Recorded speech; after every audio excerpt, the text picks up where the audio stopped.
Welcome to a very special crossover episode of The Inspiration Show and Behind the Curtain. Today, we're bringing you the best of both worlds, raw conversations from behind the curtain with Broadway talent and the inspiration behind their journey. Get ready for a behind the scenes look at what it takes to hit the road on a national tour, share the stage with some of the most talented performers in the industry, and navigate the ups and downs of portraying storyteller number two. Our guest today is none other than Tyler Joseph Ellis, who is everyone's favorite corny cast member on the current national tour of Shucked the Musical. We'll chat about his experiences, challenges, his hilarious theater content, and what truly inspires him as an artist. So buckle up for an episode packed with stories, laughs, and a whole lot of inspiration from behind the curtain. Because we're corny, we're inspired, and we're ready to go behind the curtain. Get ready for a shocking good time. Oh, I'm so excited. Let's do it. So, Do it. to start off, what drew you towards becoming an actor? First off, what an amazing introduction. I love some corny jokes. Obsessed. And a shocking good time it will be. Oh yeah. What inspired me to become an actor was your Yes. question? I will answer. I don't know. I think I always was drawn to the idea of performing. I didn't necessarily start super young like some people I know, that came out of the womb and like were put on stage in The Sound of Music as Gretel or something. I took me a little bit longer to get there, but I always when I was a kid in elementary school always said I wanted to be an actor. Or I think I said an actor, an artist, or a chef. Well, those seem like the most interesting careers to me. But I remember I was actually at a friend's house it must have been like fourth grade, and he had a babysitter over, and she was, I think, asking us what we thought we wanted to do. And when I said actor, she's like, everyone wants to be an actor as a kid. You'll grow out of it. And I remember thinking even then, like, I think you're wrong. I think I really do actually want to do this, though I have no idea where to start and have perhaps never done it. I think the idea of it was always fascinating to me. And I was such a fan of movies growing up and would watch movies over and over and over again. I wanted to be a Von Trapp kid so bad, to bring up The Sound of Music twice already in this interview. Then I did my first, musical in fifth grade, just with my fifth grade class. We did Robin Hood, and I loved it. I loved how terrifying it was, but how exciting it was. And then sort of middle school didn't really do it. I was way too scared people would think I was gay. Of course, people thought that anyway, but I didn't want the doing theater to help that. But then when I eventually got to high school, we just happened to have an amazing theater program, and all it did was really solidified. Okay, so I was right all along. My elementary school self was right. There's something about this art form that I love. And eventually, after doing it for a few years in high school, pretty seriously, like really hitting the ground running, I was like, I think I need to do this in college and then hopefully professionally. But that was my long-winded answer to your question. Yeah, that's awesome. That's a really good story. And so, was there a specific moment that made you realize you want to pursue acting as a career? Oh, that's a great question. I think when I was in high school, like I did the musicals, was in acting class and all that. And then I even did summer programs. I really tried to fill my time with this thing because I was like, whoa, I really want to learn everything I possibly can before, making the potential decision to major in it in school. But I think when I was a junior, I did a community theater production of Cabaret. I was Cliff in Cabaret. And I know my mom, after seeing that show, because, that was a little bit more, I had done like comedies up until that point, and for my parents to see me do something a little bit more serious, it was an amazing production, if I may say so myself. And I remember really loving that role and loving I always love leaning on my comedic muscle. It's like my secret weapon, but I loved kind of having to leave that behind. It was very vulnerable for me, and I loved doing it and loved how it felt. And weirdly, and we can get into this if it's interesting, but that Cabaret in general is the show that like keeps coming back in my life in some weird ways. And that was sort of when I was like, I think I need to do this forever. And then sure enough, I did. And yeah, I would say it was probably doing Cabaret, because I remember my mom recounting seeing that show and telling me like that's when we as parents were like, oh, he's actually serious about doing this. And I sort of felt the same. So I think we were aligned in that. I think that's when the page was turned a little bit, my junior year of high school. Yes, it was your welcome in into musical Yeah, it theater. was my welcome in into musical theater. You're so right, Allison. You nailed it. So I wanted that is transitioning perfectly. I want to fast forward to more recently. In Yeah. 2020, you graduated from the University of Southern California with a major in theater and a minor in marketing. Yeah. So what was your experience like studying theater and balancing both theater and marketing? That's such a great question. I made the decision to major in theater, which was a big sort of, I hadn't really decided to do that until my senior year. I loved a lot of subjects in school. I was like, oh, I maybe I'll be an English major, an education major. I always had this vision of me becoming a teacher. So I was like, oh, I sort of just wanted any excuse not to study theater because it really scared me. No one in my life, had studied theater before. I think my parents were terrified at the prospect of me doing that. But it just became clearer and clearer that I was like, I would go to college and be spending all my time probably doing theater anyway, like may as well get an education in it. And I'm so glad I did. And I was a BA major, which on TikTok right now, I think there's like fun conversations about what a BA versus BFA means. And it's just right now, like as we're speaking, there's interesting conversations on TikTok that I'm seeing. But I loved being a BA student. It meant everyone's like, you have to take classes in other subjects, but I got to take classes in other subjects. I like being well-rounded. I like my brain being kind of like, I'm sure if you would have asked me in college when I was taking a class that I like hated about like, I don't know, something I hated. I took like a planet Earth class about the planet and I was like, ooh, this one's hard. But I liked being, forced to learn other things. And then when it came to marketing, I always loved doing like PR or like graphic design in high school for ASB, for like student government and like, marketing the school dances and all that stuff. So I thought just marketing would make my parents breathe a little easier because I'd be in the business school as well. But it ended up being one of the best decisions I ever could have made because I would have several internships over the course of my college career that my in was marketing. And then what ended up sealing the deal was like, theater. So I worked for Alan Cumming for a summer. That's how Cabaret comes back into the fold. So I worked with him and that was sort of like, I don't think I necessarily would have gotten that job, but maybe I would have if I weren't a marketing minor. I don't know. I don't know, because maybe I seem more well-rounded. But then worked for New York Musical Festival, which is unfortunately no longer as their marketing intern, and then worked for Disney for a year as a field marketing intern. So I got to do really cool stuff just because my 17-year-old self was like, maybe I'll minor in marketing. So in terms of juggling it all, I love being busy, and college was just 4 years, well, until of course COVID hit, of just pure busy juggling, but like doing all of my favorite things. So I loved it. I look back very fondly at college. I don't really know how I got by with so little sleep. I now need so much sleep. So I'm very impressed with my former self, but yeah, it was a lot, but I loved it. And so grateful for my like well-rounded education, because you can bring it into different assets and parts of your life as well. So if anyone's like, I think I want to be a BA, those programs exist and they're great. So that's my soapbox moment. Yeah, that's awesome. And so, who would you say are some of your greatest inspirations? Such a good question. Again, a lot of my biggest inspirations are,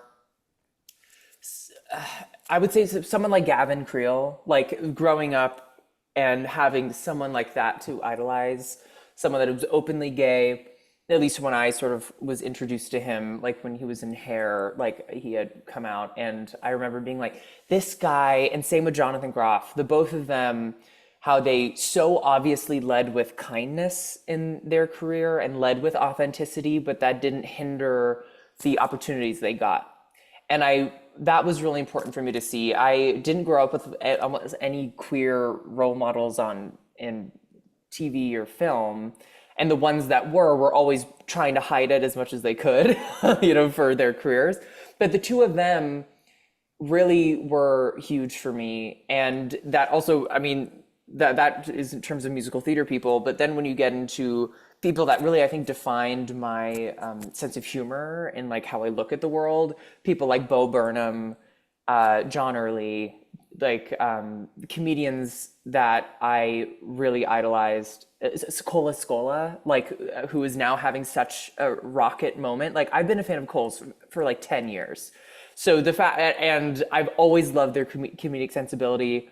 All of those comedians that all came up, the Caper Lance of the world, all of them really informed my comedic voice, which of course is how I started doing content or felt like I had a voice comedically or began to find it. Because all of them were huge inspirations. Catherine Cohen, all these comedians that I love, I would say. Oh, legends on legends. Legends on legends. Legends. Oh, so what would you say is the best piece of advice you've been given by another actor? Oh my gosh. These are excellent questions. Every single question, I'm like, good question.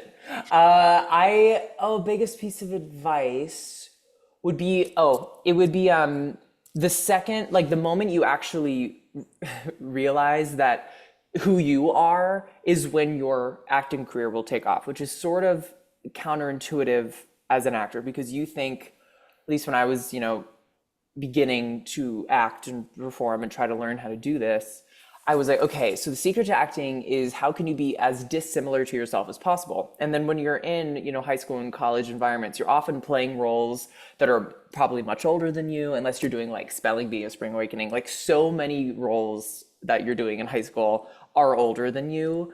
And I played a lot of like these straight leading men. Like I played Ren McCormick in Footloose. I can hardly dance, and that is like so not my role. But you're in high school, so it's like technically like the one that could do it, sort of.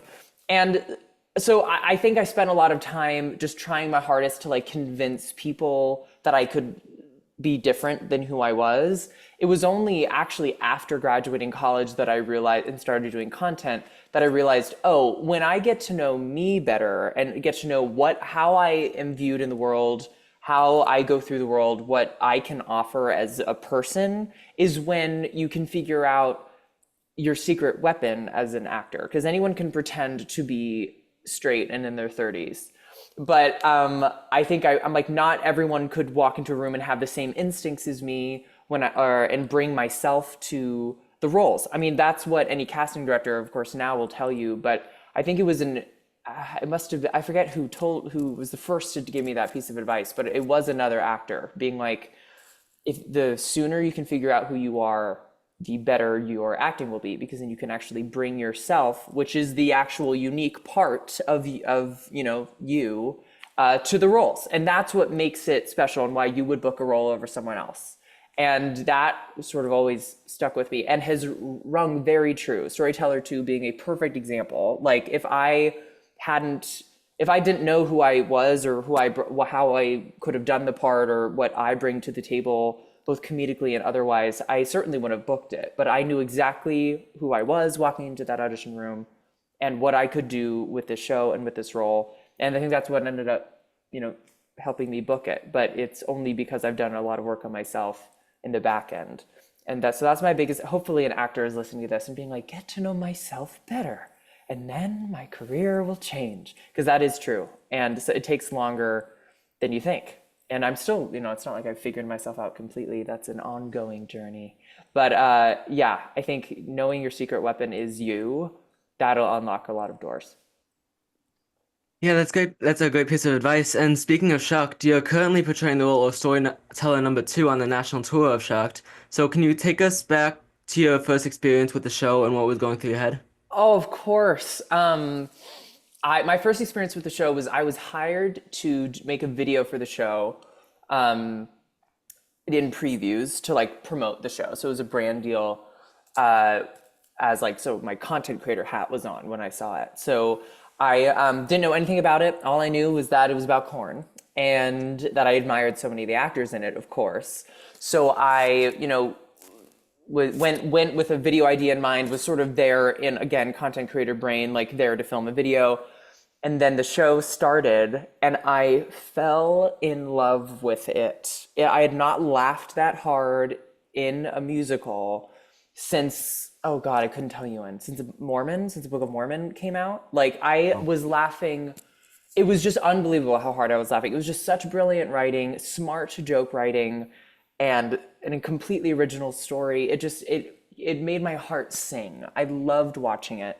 And then at intermission, my friend who came with me, Sam, knew Robert Horn, the book writer, and Robert was in the audience with previews.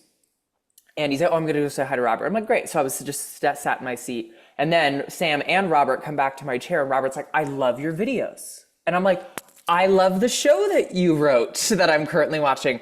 So it opened up sort of a line of communication between me and someone on the creative team, and it was a huge like, I love this show, but my content creator hat was on, so I was completely not expecting to just love it as much as I did. And then with my content creator hat on, met the person in the creative team.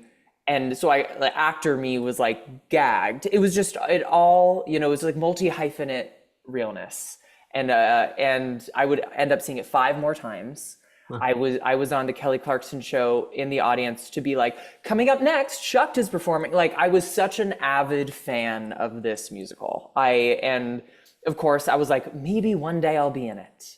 Maybe if, who knows, who's to say? And then when the tour was announced, I just tried to practice manifestation and was like, I am going to go on tour, and I'm gonna tour with this show, and I'm gonna book this tour, and I need to make sure I'm ready to leave New York for a year because I'm booking this tour, and sort of believed it so hard that by the time I was in that audition room, I was like, I have believed that I'm getting this. So I pictured myself doing the role for so long. So I walked in the room, knew exactly what I was going to do. And yeah, that's sort of, again, I'm a yapper, long-winded answer to your question. But that was my first encounter with Shucked. It was not just seeing it as like a normal audience member. I was hired to see it. And then of course ended up falling in love with it. That is so full circle. Yeah, crazy. Cuckoo. What is so crazy though is like, it's so unique because I love asking that question, when like, especially when it was a Broadway show first and then it becomes a national tour, and then the actors go see it and they were like, I just saw it on Broadway and I loved it, but they saw it like out of their own pleasure. But like, you were hired to see it, but you all kind of went out of pleasure like a little bit. Let's not kid around here. And then it's like, oh my God, I booked it. And you like, manifest. I love that so much. It's wild. It's like it all goes back to this decision of myself in COVID deciding to start making videos. Because, I would like to think I would have moved to New York as soon as I would and would have seen Shucked anyway, but I don't know. Like part of the reason why I moved to New York from LA was because the content stuff started picking up, and who knows, if I would have if I had time to see Shucked, so it just all goes back to like, if a former version of myself just hadn't started making videos, who's to say? Like I would be sitting here. It's very strange. You've had all your corns in a basket. All my corns in a basket. So this kind of piggybacks a little bit on the last question that we asked, but can you take us on your Shucks journey from your audition process to now? Of course. I had, been telling my agents, I had signed with my agents in, let's say like July of what would have been 2023, July of 2023, is that right? And then when I had my initial meeting with them, they're like, any goals? And I said, I want to do the Shuck National Tour. And they're like, okay. And I'm like, great. So I would bug them all the time being like, any news? Are the auditions out? Like, no. Finally in March of 2024, they finally sent me the appointment, and the appointment wasn't for 4 weeks later in April. So I had all of the material to learn 4 weeks ahead of time, which is relatively unusual. I had seen the show so many times. So I was like, okay, I know the show, which is great, but it's a lot of material. It was 6 different sides for the storytellers, and you had to play all these different characters. I know. Have you seen the show, Allison? Not yet. I'm catching you in Toronto when you're here. Hell yeah. Okay. But yeah, the storytellers on occasion have to play some other roles, and there's a really hard sort of. I know the show pretty well. Of course, and there's like a phone call section in the, sort of toward the end of Act 1 that is like a total vaudevillian act, and it's like a total juggling act that was in the packet. And I had 4 weeks. I ended up getting pneumonia for 2 weeks in the middle, which was hilarious. And then I was luckily able to get over pneumonia by the time the actual in-person audition came around. But I went in I had prepared this audition with so many different if a friend was over, I'd be like, great, just for a second, can you run all of this with me real quick, and then we'll move on and like hang out. They're like, perfect. So I had a bunch of different people do it with me to try to get used to, like, I have no idea what the reader in the room is going to sound like. I'm just going to try to get used to different voices, get super comfortable, be completely off book. So I went in, and it was, Robert was behind the table, who I had known at this point. So that was really helpful to feel like, okay, this guy, I know him, I know his sense of humor. And, the associate who Derek, who I've worked with now so many times, there's a bunch of other people in the room, Stephen Copel casting and all that stuff. So I go in, and Robert Horn is a joke writer, not only like on paper, but in real life. He's always trying to make a joke. So me knowing Robert a little bit, I was able to like kind of like nudge him and be like, has he been doing this all day? To like the room, just trying to warm up the room. It's hard. Auditioning's hard. And then they had me sing Corn, of course. And I made the call. I had not prepared this ahead of time, but Robert was behind the table. I knew his sense of humor. The room was already warm. So I was like, okay, as I was singing it, there's a lyric that's like, somewhere between right now and dinosaurs roar. And I had somehow, in my decision making at the time, when I was in like fight or flight, because I was nervous for this audition, I went somewhere between right now and dinosaurs and pointed to Robert because he's like older. And I was like, in my brain, I was like, this is either going to kill or it's going to be like the room's going to be crickets. Thank God it killed. And because he's the most self-deprecating person ever. So I was like, perfect. So the room erupted. I was so happy because I was like, okay, perfect. Because that's my comedic sensibility. And I'm like, not only did it make the room laugh, but it's like, you'll see that I'm like, I love thinking of my feet and trying new things. And I'm going to try to make this role my own and that kind of thing. Ended up doing the sides that they asked for, which weren't all of them. But did them and then headed out. They were on lunch, so we actually all walked out of the building together. I was the last appointment before lunch, so that was also funny because I was just all like in the elevator talking to all of them, which was sweet, but also I think very helpful. They got to know me a little bit more, which was great. I was like, okay, perfect. And then they called me back, and I went back a couple days later, or maybe I forget the exact timeline, but went back a couple days later, and did all of the material, and Jack O'Brien, the iconic director, was in the room this time, and that's what I was most nervous for. Jack O'Brien, is such a legend, directed some of the most important pieces of theater in the last 40 years. Like he's been doing the thing, and he's in his mid 80s, and he's sharp as a tack. And he directed the original freaking Hairspray. Like he directed the Carousel revival. I'm shocked I'm not wearing that hat right now. I usually wear that hat every day. Like, Jack O'Brien means a lot to me as a director. So my goal was, doesn't matter if I book this show, but I need to make him laugh in the room. Luckily, made him laugh in the room. So that's all I needed. I ended up doing all the sides, including the phone call, and it was bonkers. And then I thought maybe that would be it. I was like, you've seen everything. What else would you need to see? But they ended up calling me back once more. And I'm so grateful they did, because I got to read with storytellers. I got to read with two storytellers, one being the one I do it every single day with, Maya Lagerstam, who I had known because we did a workshop a year before. And so when we saw each other in the waiting room, we're like, oh my God, that would be really fun if we did this together. And then started sort of practicing, especially the phone call together, because, it's so technically difficult. And she and I are very different, but also very similar. Our brains have now officially, after doing this almost 250 times, have morphed into the same brain. It's really scary. But we had a really special synergy in the room. Jason Howland, the iconic Jason Howland, who arranged the score, was on piano doing Corn with us, and we just it was just a dream. Jack O'Brien sitting there, Mike Bosner, lead producer, was right behind, Stephen Copel, an amazing casting director, the choreographer Sarah, making jokes. It was there was a magic synergy in the room. And when I left, I went, if I do not book this, it is fine, because there is nothing more I could have done. I prepared for this for so long, manifested this for 9 months. So finally, a couple days later, got the call from my team that I ended up getting it. I told them, if you call me on the phone, that means they didn't get it. But if you FaceTime me, that means I got it. Because I was like, I just want to know. I was on FaceTime with another friend of mine.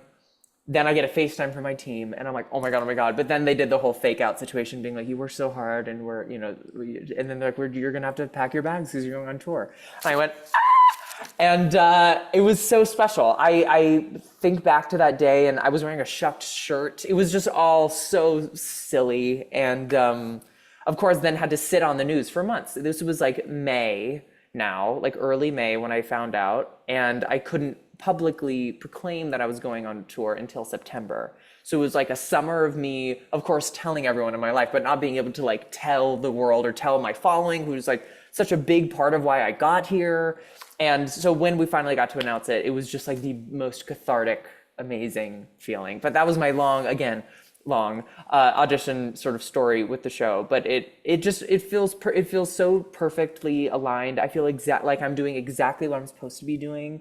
And how rare in life do you really get to feel that? And I'm sitting here in Louisville, Kentucky, being like, this is exactly where I'm supposed to be. Oh, Timothy and I were literally talking last Yeah. night while we were prepping, and he Mm-hmm. goes, the day that you went live with Chase and Carson, you announced Chucked the next day, and then we both like Yeah. freaked out because Timothy has seen you in the show because it's passed Yes. him already, but it hasn't passed through me yet 'cause Yes. I'm in Toronto. So I'm seeing Mm-hmm. you get here, and I just cannot be more excited. It's so great. I'm so proud of it. And I think it's just an amazing, I think we've upheld, there's a lot of differences. There's like a good amount of differences from the Broadway production, but there's just a magic with this group of people. I'm very, very, very proud of it. Yeah, that's awesome. And so, following along with being on a national tour, what are some of your favorite parts about being on a national tour and bringing the show across North America? Oh, I think some of my favorite parts have been sort of unexpected. I love, I thought I would hate this, but I sort of love the constant change of scenery. I thought that was going to give me a heart attack. Like I'd gotten so comfortable in my apartment in New York for 2 years and became such a homebody and like loved my little nest that I made for myself. I loved being in New York. So the idea of me constantly moving around really terrified me. But what's so great about doing a tour is that now I've done the show over 200 times. And I think, of course, when I'm on stage, things you could just black out and then 5 minutes later you're like doing the show and you don't even like you can actually really go on autopilot. It's really scary. Like I try not to, but hey, sometimes it happens. But what's awesome is that at least when I'm backstage, I can't, because a lot of these theaters I'm just getting used to and then you leave. So your surroundings, where you're staying, where the theater is, where your dressing room is, like all of that constantly changing, I think makes the show better because it forces you to be in your body a little bit more because every audience looks different. How far is the first row from the lip of the stage? Sometimes it's like a Broadway house and it's almost nothing. Sometimes it's really far away if it's a big pit. There's a lot of things to keep in mind. So that I think keeps my brain on as opposed to on autopilot. So that part's great. And then also I get to see so much of the country that I never, Louisville, Kentucky, like when would I be here otherwise? Hey, but who knows? Watch me like live here in 20 years. Like I'm like a full Louisville member. No, not quite. But so I love that. I love, this is the first time I've ever done 8 shows a week.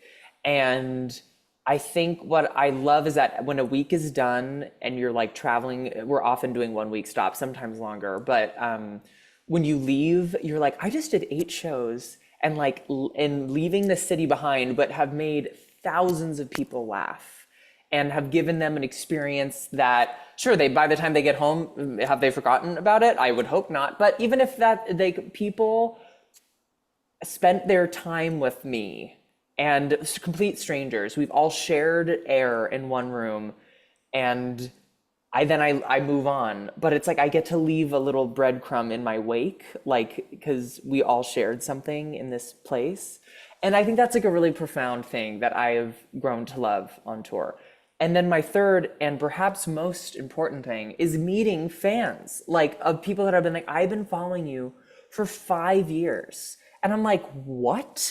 My videos reached this city? Like meeting people that know who I am and that have been rooting for me for so long. Like people that, because I don't really do this anymore, but I used to go live a good amount on TikTok. People have been like, this is my username. I was on like all those lives. It makes me emotional. It's like a beautiful sort of tour of, I mean, the amount of people that are seeing it and then wait after to say hi and be like, I knew that you were gonna get here. You know, is there anything more you can ask for? Putting actual faces and names to the numbers that grow so arbitrary and like silly over time when you're doing content. You're like, 100,000 views, cool. And then you move on. Like you really grow used to it. But like, no, those are 100,000 individual people with lives that live somewhere. And to be able to meet a tiny percentage of them just has put the entire last 5 years for me on a completely different perspective on it, about how important it is and how I actually was reaching real human beings. It's incredible, incredibly special. And who knew that like touring always really scared me, but it's exactly what I needed to do. Like I needed to cut my teeth, get to know that I can actually do 8 shows a week and not just imagine that I could, but also to remind myself that these last, several years of making content mean something. It's not just like it goes away. Like your effect on people lasts. And if you're lucky, they show up for you at your musical, which is cool. Oh, that's the most like special, incredible Yeah. thing. Oh, I love it. Do you have any favorite moments, songs, or scenes in the show that you look forward to performing tonight? Oh my gosh. It's pretty special getting to do Corn. I mean, I get to do the opening number with Maya and like kind of usher the entire ensemble in. So there's something I, but before I really cherish right before the show starts, as the sort of, there's like a cell phone-ish announcement that sort of happens, that Peanut does, and it's like on a radio on stage. And while that's happening, Maya and I are like looking at each other and we really quickly run the dialogue in the opening just to make sure it's like completely fresh in the brain. We actually do that with every single scene. Before we enter, we run every single thing because it's a lot of information and a lot of like similar sort of starting words. And we found very early on that running all of the dialogue beforehand really quickly, and now we do it in like a silly way, but it really does make sure that it's super top of mind before you enter, because otherwise you could be looking out into the audience and being like, meanwhile, oh, like, and completely space out. And I'm like, that's happened a couple times and we just try to avoid that at all costs. So every night I really look forward to Maya and I's moments, but specifically our moment before the top of the show. We run all the dialogue, and then the band goes ba ba ba ba ba ba ba ba ba ba ba ba ba, sort of like that. but Maya and I then sing that together, like ba ba ba ba ba ba, and then we say love you, and then we count 1, 2, and then go on stage. And we've done that since the very beginning. And that's like a little tradition that I love. So I really look forward to that every night. Maya and I have become like siblings. It's really bonkers. And other moments in the show, the phone call, as I mentioned before, just feels like this big feat every time we get there. And it's such a beautiful dance that I just have grown very proud of. I was so in awe of it when I saw it on Broadway. So getting to like feel it in my bones and get to do it myself feels very cool. And I love the Act 1 finale. I love a good old-fashioned Act 1 finale where like themes from the first act have all come to a head. It's dramatic. It's like One Day More-ish. And it's like it's just chaos. And like we're kind of orchestrating the chaos, which is always so much fun. So I really look forward to the Act 1 finale every night as well. And then of course, the very end of the show, which I'm not going to give away, but that always feels like when we're finally, approaching the last few moments, it feels like, you just like went to war for like 2.5 hours with this group of people on stage, and hopefully you've affected, the people in the audience. So those are probably the moments I look forward to the most. Yeah, those are some great moments. And speaking of telling stories to the audience, can you share us your favorite tour story so far? Favorite tour story? Oh my gosh. Oh my God, there's a million. What would be my favorite? Excellent question. Oh, well, on our, this is sort of like, I can laugh at it now. is how I'll preface it. But we I'm were in scared. we were in Chicago, and we then, after our 2 week stay in Chicago, which was super cold but delightful, I loved Chicago. We had to then drive to East Lansing, Michigan, which isn't like too far away, but whatever. But you could opt to do the bus the following day on your Monday, or we didn't have like a two-show Sunday. So I decided, oh, I wanted a full day off in East Lansing, so I'll leave Sunday night on that bus. The thing about that bus is it kept getting delayed. It was super snowy, and like there was all these problems. So it was hours and hours and hours of us sitting waiting for this thing, which of course is like instant regret. I could have had like another night in Chicago, but alas. So we get on the bus and very quickly realize that the air conditioning, or sorry, the heating isn't working. And meanwhile, it's like, what, the single digits outside, maybe less. And it was freezing, like freezing, freezing, freezing, freezing, freezing. And it was blizzard. It was like super, super cold. And we're all shivering. I have all of my layers on, and it's still too cold. And we're driving to East Lansing, and it's getting super late. And like, I didn't see this, but this bus driver, the car ahead of us like skidded because of how slippery the road, skidded off the road, and the driver just like went by. Like it was treacherous territory, treacherous. We finally ended up getting there, and in one piece, and of course, like we still had to walk through the snow to the hotel because it wasn't quite, the bus could only go so far, and it was just like miserable, miserable, miserable. But it was after, I got through it, and you can wake up the next day and take a warm shower and not feel like you're gonna die. That really felt as though I was like, but now I'm on tour. Like now I get to like wear the badge of like, this is what tour can look like. It can be treacherous, and you're doing a musical about corn, so it's silly, but like your day to day and getting from point A to point B can be anything but straightforward. And that was a perfect example. But I would say, looking back, I think it's hilarious. At the time, perhaps I didn't think that, but I would say that's one of my favorite tour stories, because it really feels like, you earn your stripes when you go through stuff like that, especially as a cast, because like everyone on that bus are bonded for life. Like we all went through that together.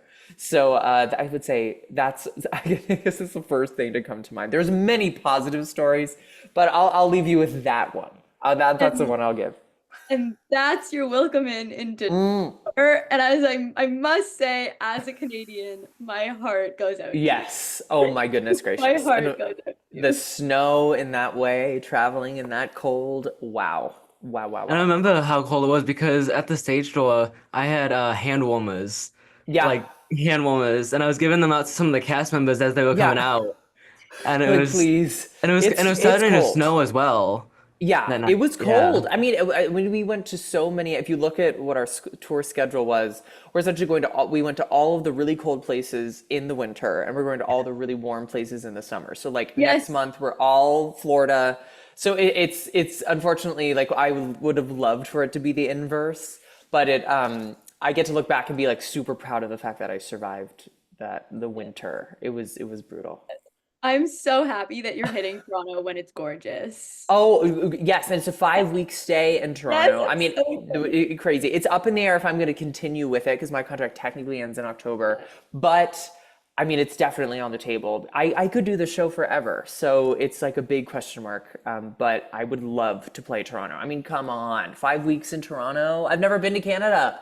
No, okay, so No. okay, so you have to text me, and like I'm like planning. Okay. Okay, good, good, good, good, good. So before we wrap up the Yeah. shuck section of the interview, Allison and I planned a little game. Ooh, We're gonna see how many corn products you can name in 30 seconds. Okay. corn products. Okay, Yes. Timothy So and I did anything, it last night. yeah. okay. Okay, are you And we ready? could not get it that much. Oh, it's On your hard. marks, Okay. Yeah, get ready? set, go. Okay. Go. Cornbread, popcorn, canned corn, creamed corn, corn on the cob, high fructose corn syrup, golden corn syrup, um, cornmeal, corn, uh, um, elote, corn tortilla, And that's time. Okay, that wasn't bad. That wasn't You bad. did That's better pretty than good. Timothy and I did last night. Yeah. So I Oof. have to say, you killed that. Oh, I thank was like, you. all we got was like corn on the cob, corn pudding. Popcorn. Oh, I didn't get corn pudding. I should have gotten that one. There's plenty I missed. Corn nuts. Corn. Mixed Oh, that nuts. was fun. Oh, that was Yeah. fun. Oh, I love that. So, alongside from being an incredible storyteller on stage, you have taken to social media to share some hilarious theater stories and content. So, what inspired you to take to social media and start sharing content? Oh, it was so, I mean, I had worked again, as I said, in marketing, so I had a lot of experience in using social media as a tool. Like I was aware of that, but that is not how I approached doing content at first. I really was just bored. I was doing a production of Stephen Sondheim and James Lapine's Passion, getting my equity card, like while I was finishing up my degree in college in a production that was happening in Pasadena, and we were in previews, and then COVID hit. So there was just so much potential energy that was not being used like creatively, and I started, getting down, and I downloaded TikTok, as I always say, like every time anyone asks me that, I did download it as a joke. I downloaded it to try to make my younger sibling laugh because I know that they would cringe at the fact. Now, of course, we both are obsessed with TikTok, but at the time, it was like this is an app for children to do little dances and lip syncs. Like that is absolutely what I thought the app was. So when I downloaded it, my first video, which I think is still up if you scroll all the way down, was me filming my younger sibling being like, I'm on TikTok, making my first TikTok, trying to make them laugh. And then they're like burying their face in their hands. Like they really thought it was so embarrassing. But very quickly, algorithm gets to know me. And I was like, oh wait, there's like really funny things and entertaining things that help pass this, excruciating time of that early pandemic vibe. That was just so scary. And I was also a senior in college being like, I'm missing every single event that I've watched all of my friends older than me for now 3 years do. And I'm missing this dread, right? So it took some of the sting out, and then I started posting as I would post on a close friend story or a Finsta or something. I was just trying to, make the 4 of my friends that had TikTok at that point laugh. And when I was doing that for a while, and then when I started making videos just about theater, like similar in terms of like how silly I was being, but theater videos nonetheless, I would notice comments come through being like, oh, I was supposed to do Into the Woods my senior year and it was canceled, and you making a joke about Into the Woods really made my day. And I'm like, oh wait, I'm not the only theater kid starved for theater stuff and laughing and theater kid material. So that's when I started really considering, I'm like, okay, well, if I keep making videos about theater, which is like my favorite thing to talk about anyway, then there's a built-in audience because we're all feeling the same sort of feelings. So I then made my first that theater bitch video, which was I was in my senior year house. I was living in with all my friends, and I was just in my room and put on a little bandana and made this video, and it did really well. And I was like, great.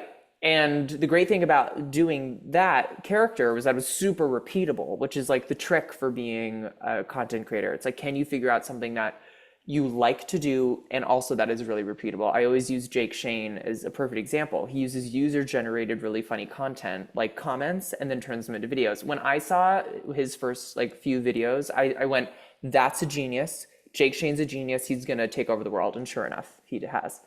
So that was sort of my, not quite as big, but my sort of moment of, okay, great. I could just do this forever. I have an endless knowledge of this freaking art form and how annoying people in it can be. So I started doing that. And then from there, sprouted out to making other stuff, graduated virtually, ended up moving to West Hollywood with a friend, kept making content, making that, a priority while I was doing a couple of day jobs on the side. And it of course snowballed into something that became a career and became like, oh, I have like a team now. And like, I was just texting them earlier. I'm like, it's wild how far it has come, despite my having not posted on TikTok in 2 months. I'm like, it is so hard to make content on the road, especially my type of content, which is like sketch content, but I digress. But in the beginning, it was literally just to make, 1, my friends laugh, and then 2, to make theater kids laugh. And my goal has never changed. My goal is always, how can I make theater kids laugh? Because theater kids turn into theater adults. And I've met and have become friends with some of my heroes by just me being in my room and trying to make people starved for theater content laugh. And it has completely changed the course of my life. The best decision I ever could have made. And I sit here before you having done that, which is bonkers. Never in a million years, if you asked my like earlier in college self that this would be happening, I mean, I certainly wouldn't believe you. But yeah, it's this thing that you want to keep it feeding the fire though. You want to keep, making stuff, but at the same time, like I was making stuff so that I could be in a position like this on a tour or doing what I really, really loved. And, and I'm writing more long form stuff. I wrote a musical and I have like, so it's tough. It's like a push and pull. Like I really do want to keep making this short form content for all these people that have followed me for so long, but I also want to put my creative energy into something even more lasting. So that's my current present day 2025 Tyler's sort of journey with social media, is figuring out the balance of it all.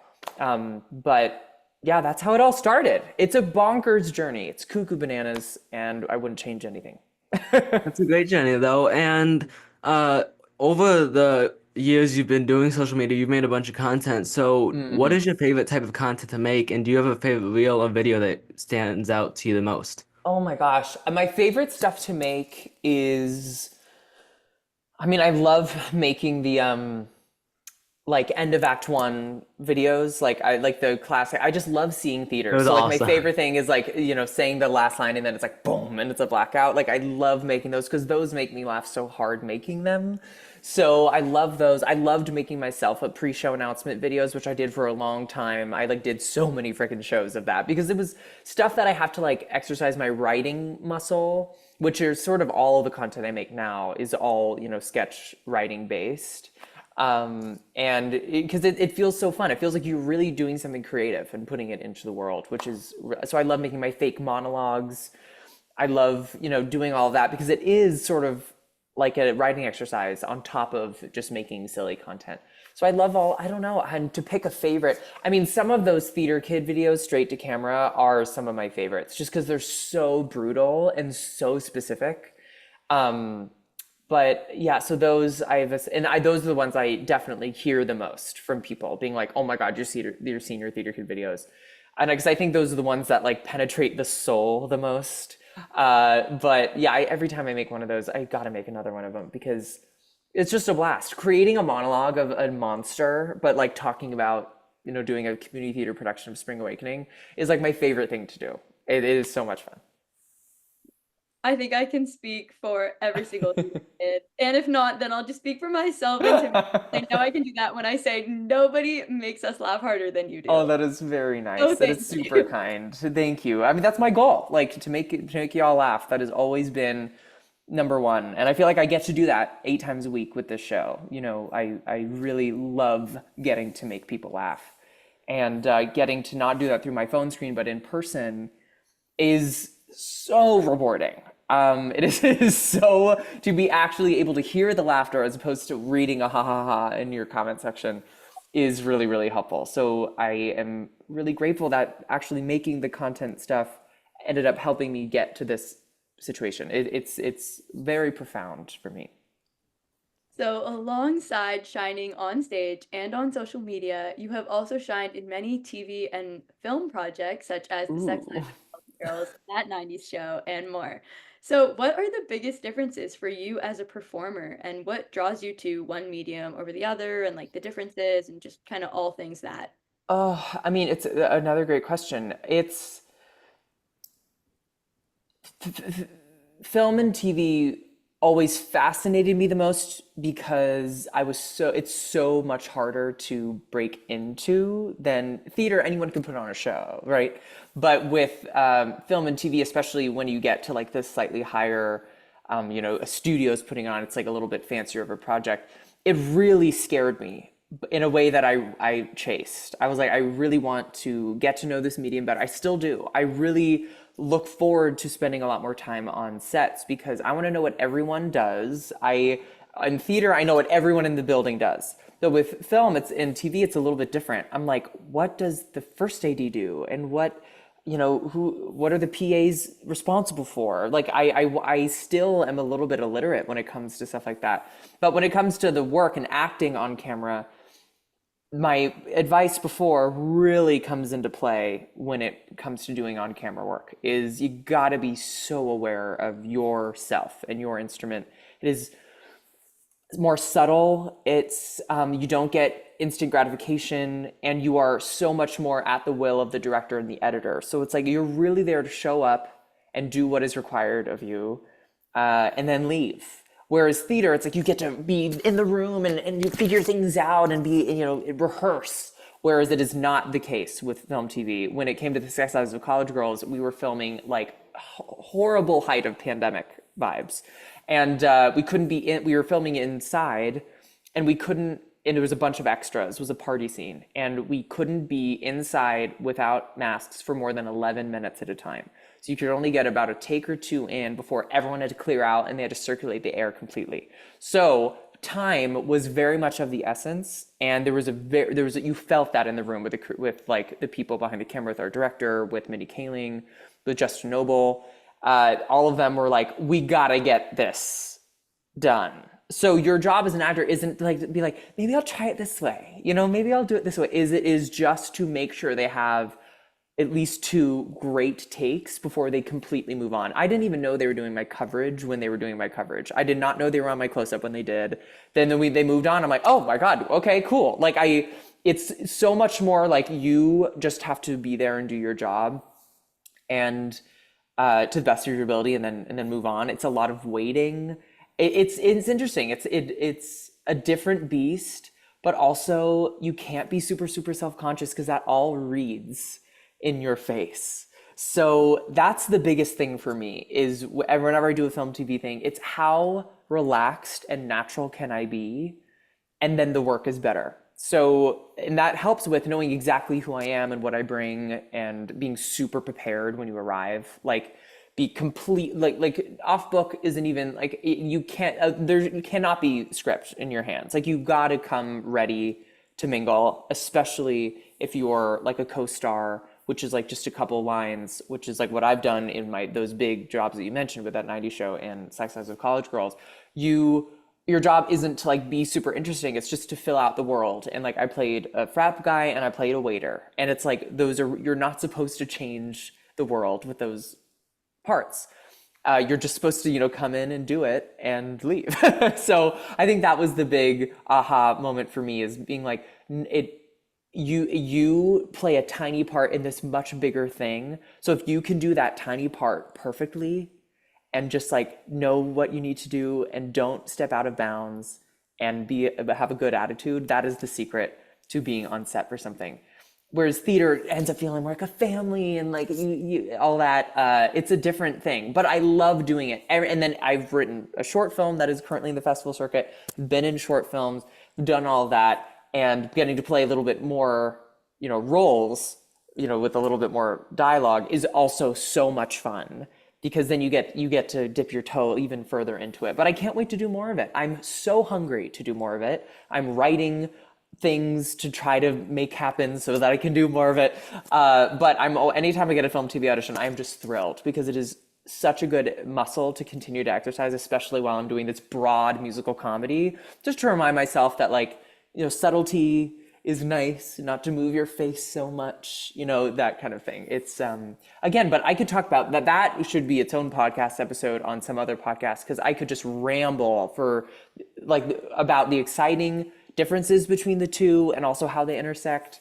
But yeah, different beasts that I'm dying to do more of. So that's part of my manifesting.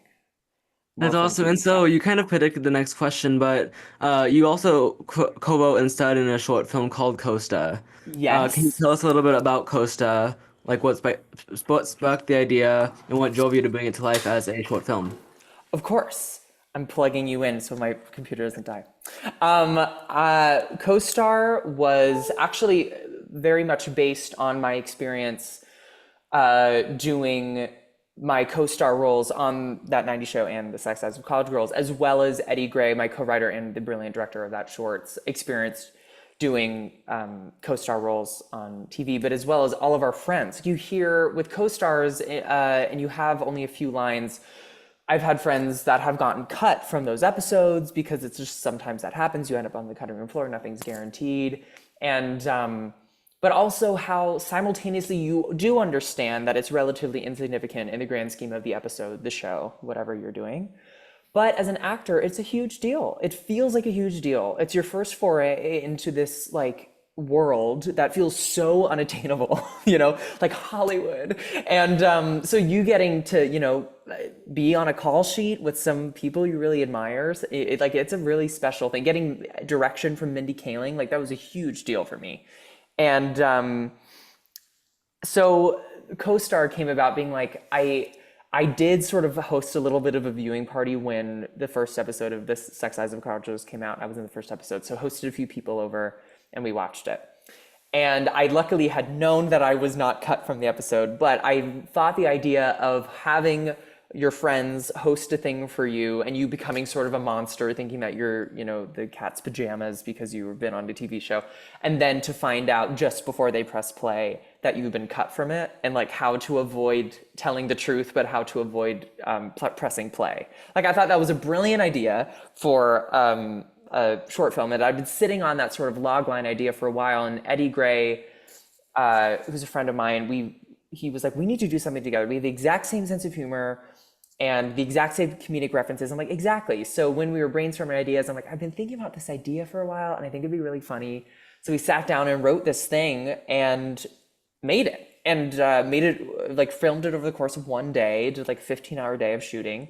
And we're super proud of it. It is super weird and like funny and sort of so like captured the feeling that we wanted to of like this kind of monster, but also it's like all of us actors like want the same thing, and like what does it mean to be competitive with your friends and all that stuff. So I'm very happy with it. It's like a 9-minute short. It's like a little nibble, a little bite, but it's a blast. And we filmed it in October of 2023 and is now like doing the festival circuit. So it feels like forever ago when we were in that room filming it.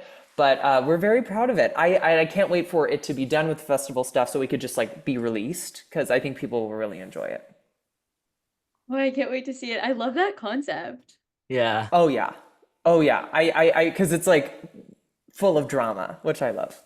Oh, I can't wait to see it. So you're also writing the book for the Disaster Marathon of 1904, a new musical comedy that was recently released, part of the 2024 New Musicals Lab. So what has the process Mhm. been like developing a brand new show from the ground up, and what did you take away from that 8-day workshop experience? Oh, I'll tell you. 1 second. I'm gonna hold you for 1 second so I can pee. I'll be right back. Of course. Okay. The Disaster Marathon of 1904. I was approached by Jake Ryan Smith in, oh God, would have been August of 2023. Got a lot of like incubation things happened in that year. Now that I'm realizing it, 2023. But he was like, hey, he texted me and he's like, hey, would you ever want to write a book of a musical? And then I said, like, I texted back, does a bear shit in the woods? Like, I've always wanted to write a book of a musical. And he's like, I have this idea based on this like thing that I remembered learning about, but I just saw like it getting like someone was talking about it on TikTok and it reminded me, and I think it would be an amazing idea for a musical. This marathon that happened at the 1904 St. Louis Olympics. And I'm like, okay, like so we met, I did a little bit of research on it. We met, thought about like theoretically what the show would look like if it were to become a musical. And then I went for months into research mode about how can we tell this story. I bought every book there is about this marathon, including like the book that just goes over the scores and times of all the events of that year. I like tried to learn as much as I possibly could so that I could have enough knowledge to figure out how to whittle this big story into a musical. And in that time, we brought on Dan Mertzleft, who is like kind of responsible for the Ratatouille musical. He's the one that sort of like was part of the incubation of that blowing up. A very talented and very funny guy. So they've worked together before as composers, and I was admirers of their work before. They wrote the song "In My Head" that Andrew Feldman and Joe Serafini like sang it just like this beautiful song. And it was on my Spotify Wrapped. I was like a fan of the two first. So I was like, yeah, right? So good. Come on. Are you kidding me? And when we all just like over the course of like several times, you know, we just would constantly go to one of their apartments because they have pianos at both their apartments, the keyboard, and just sat and we're like, what could this look like? What is our end to this thing? And had so much fun writing it. And then we, in like February or January of 2024, were approached by, we sort of knew a contact at New Musicals Lab, like what you mentioned. And they were like, hey, so we understand that you're working on this show. We'd love for you to be part of our New Musicals Lab this summer. And like you will essentially have anything available to you that you want. You could use your time there just with you guys in a room so you can write it, or you could have access to these college students that are here to perform and help with your musical. I was like, whoa, this sounds incredible. And so we said yes. But that also gave us a deadline, which was very helpful for us because it was like, okay, something has to happen before we get there.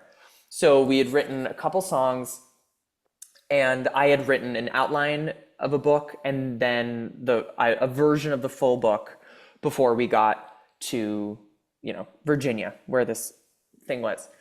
And then so we arrive and we arrive and meet the students for the first time who we'd pre-cast in these roles.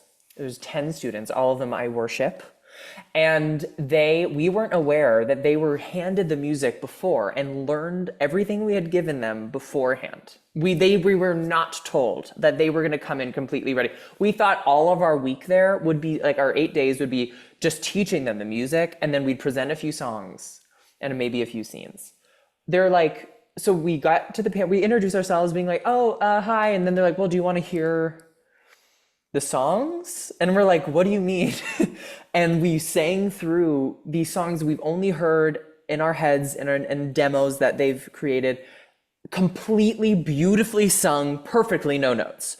So we went, oh, okay. We left that day, and that night we're like, we need to write the whole thing while we're here because we will have nothing to do in the room with them because we thought most of our time would be teaching music. They really came in knowing their stuff. So we're like, okay, which really forced us to really finish like writing the score, working on the book in the room, getting to know like the strengths of these actors and like what could be possible and like getting to work with it, getting our hands dirty with it. And we presented a full version of the show by the end of the 8 days. So we presented like a reading version of the show. It's like a 1-act musical. And we were so proud of it. We are so proud of it. And it really, we were such big fans of that program. So if anyone listening is like, oh, I'm writing a musical and want like something to look like, the New Musicals Lab at the Ferguson Center in Newport News, Virginia, unbelievable. And they gave us we had a band, like, because Dan's a genius and orchestrated it. Like so Dan and Jake together are a crazy team. So we would just during the day be with these students, getting the show, you know, in a place that we loved, and then would go home and have a few White Claws and like bang out more songs, better scenes. How can we make this better? It was the most like exhausting and inspiring week ever. And we just actually, last week I had a vacation planned, and we happened to get into this thing called Broadway Shark Tank, which happens in New York, where so it's like 130 shows submit.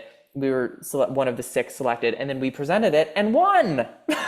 So we're hoping like the show will continue to have a life because we're very proud of it. I think you guys would gag over this music, truly.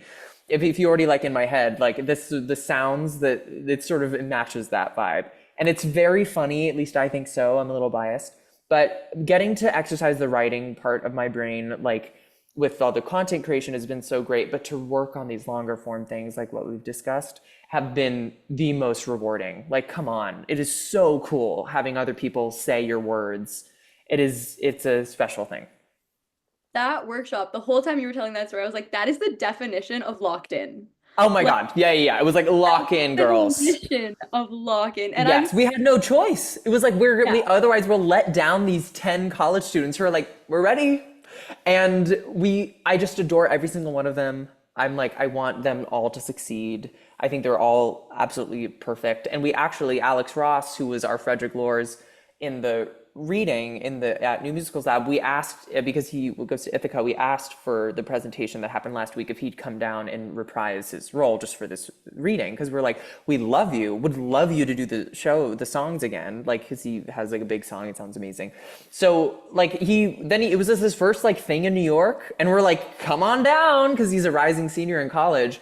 So it's like also to be like, to provide that for someone that's like a few years younger than us is also really cool. It was just an excellent program and an excellent experience. And I'm like, I cherish those 8 days. They flew by, but also were so dense because every single waking moment was spent working on the show. So it's very fun. And then we're already, start early days working on our second show together, all three of us. So we're very excited. I'm so excited. Yes. That's an awesome journey. Yeah, we'll And see. who I can't knows, wait for you maybe- to hear it. Yeah, maybe we'll see it on Broadway sometime. We'll and- see. The dream would be to do like a great off-Broadway run of the show. That's like our dream.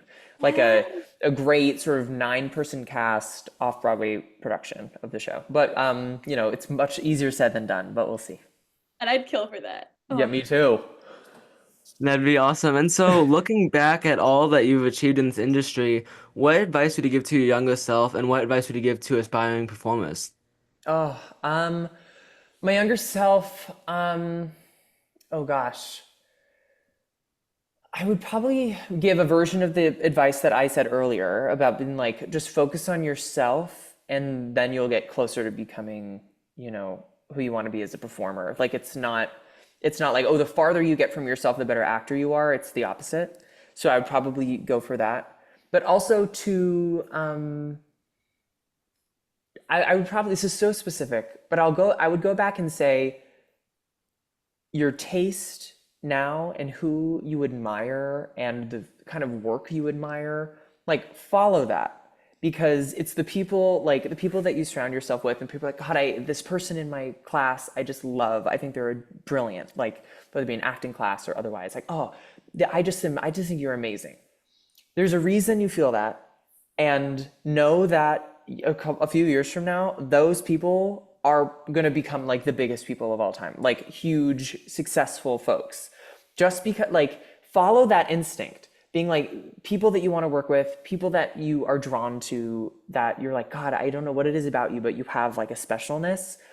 I think make sure that you cultivate that. And if people see that in you, believe them, because it's the people to your left and to your right when you're in the beginnings of your career that are going to be the ones to end up becoming, the big deal, that kind of thing. So I don't really know if that's like advice, but more like I would tell my younger self, like, by the way, the people who you think are special, everyone's going to catch up and they're going to think that they're special too. And that's going to be incredible to watch. And it's very validating as a person to be like, I knew it. There's a lot of moments in my life recently where I'm like, I knew it. That person that has that something special, and I saw it, and now look what's happening. So I do try to really listen to that gut instinct, and that's how I felt when I started working with Jake and Dan. I'm like, these two people I think are going to become impossible to work with. I must work with them now before they become like Pascal and Paul, So it's stuff like that, and always following that. To be someone like Eddie Gray working on Co-Star, the people that we cast in Co-Star, I'm always like, who has that special thing that I'm just like, I want to just share a room with you. I think I would tell my younger self, like, that instinct, just cultivate it. Don't ignore that. Like, follow that. That is part of your superpower, is like kind of knowing where magic sits. I think that was like another like weird answer, but I think that's what I would say to my younger self. And advice, I think the advice I would give to young folks is you have to be as nice as humanly possible. There's no excuse. You can't be mean. You cannot be rude. You cannot lead with that.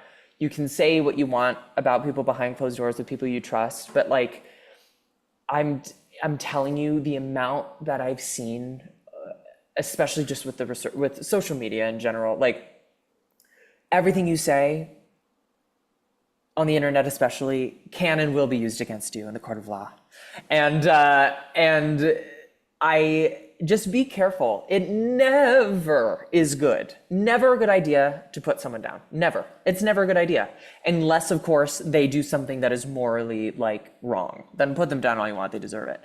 But if you're just being mean, like if someone posts a singing video and then you say a mean comment in that video, I think that makes you a trash person. And people do not forget things like that. People don't forget stuff.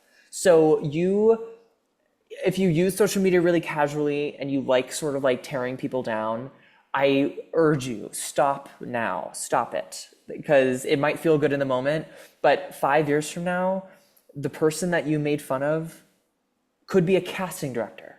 And that casting director could be like, I know this person. This person commented this thing on my video and I've never forgotten it, because people do not forget the way you make them feel. They don't. And that could cost you. Of course, you shouldn't be mean because you shouldn't be mean, but some people need a little bit of extra kick where it's like, guess what? It'll actually affect you in your career if you're mean. So if that is enough reason for you to stop, then do it. Hopefully you don't need that extra push of like, it might hurt you in your career. You should just be a nice person. But some people actually do need the dose of reality of being like, everything has a price. And that little, like maybe the joy of serotonin you got from like ruining someone's day, which I'll never understand, but alas, like that will pay. You're gonna have to pay for that later. And I just say avoid it all. Be a person that everyone, and if you're not in the room and your name comes up, people are like, oh, that person is so nice. What a nice person. Because that's the best. Like, it doesn't matter if someone that you know is really mean is getting farther than you in their career earlier than you. You're like, oh, I'm telling you, it always pays to be nice. Nice guys finish last. I don't believe in that phrase. I think kindness, work hard, be nice is what my theater teacher always said to me in high school. And I cannot emphasize enough that it is those two things. Work hard, be nice, the rest will fall into place. I guarantee it. And please don't be mean. I could just say it for a million years. Do not be mean or put others down. It is just, we all have our moments. I'm not saying I'm perfect, but I am saying people remember how you make them feel, and it's never worth it. It is never worth it. Hopefully I got the point across. Preach and and on that incredibly positive note, that's a wrap on our inspirational Behind the Curtain episode. Thank you, Tyler, for joining us for our Of course. Thank you for having me, y'all. And thank you for your very thoughtful questions. I feel very, very cared for by all of your preparation and like all the things that you came armed with. I'm like, oh my God, I'd love to talk about that. So thank you both for being excellent interviewers. I very much appreciate. Oh, you're the greatest.